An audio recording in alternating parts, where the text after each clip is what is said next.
When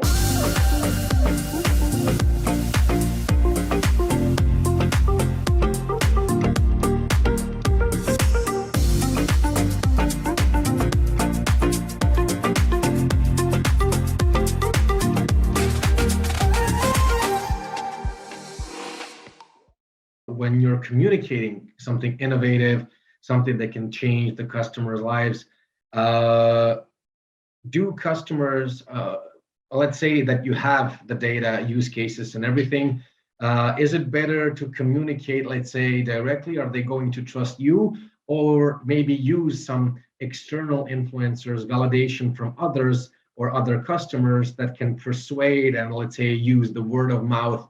So are customers more likely going to believe a company or a startup that's selling something innovative, or are they more likely to, believe others, or maybe some other huge players or other customers that are going to, sell it for you? So what would be the best approach in that sense? Yeah. So again, that's a great question.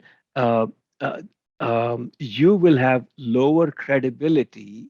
You as the person who's coming up with the innovation will have lower credibility compared to a quote unquote neutral third party. So a consultant or a lab that has done some testing, they'll have more credibility.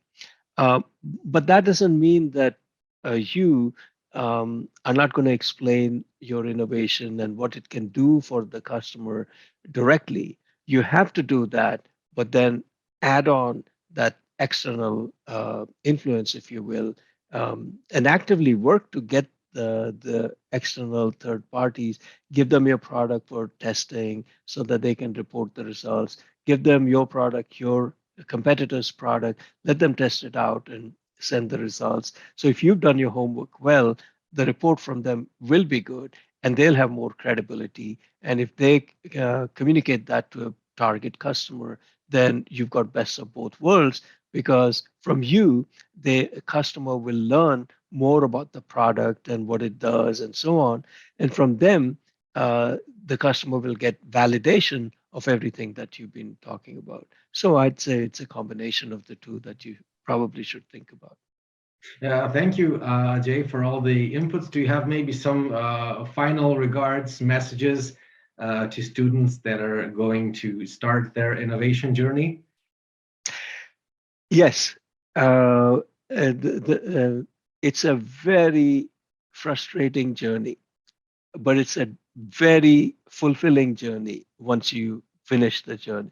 Once you're at the end of the journey, um, so what do I mean by that? So what I mean by that is when you start on the journey, there'll be a lot of messing around, a lot of like dead ends. You try something, it doesn't work. You try another thing, doesn't work. So it's really frustrating to come up with lots of ideas and only to realize that they won't work. But that's no reason to stop at all, because when you reach a dead end, it's really not a dead end. What it is telling you is that path one didn't work, path two didn't work, path three didn't work. And that's good information, because in the future, you don't want to go down those paths. You take a different path.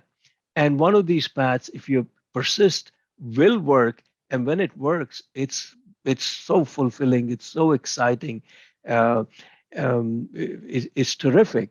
Um, but even these failures, until the failure happens, it's very exciting. Until that failure, it's, oh God, what happened?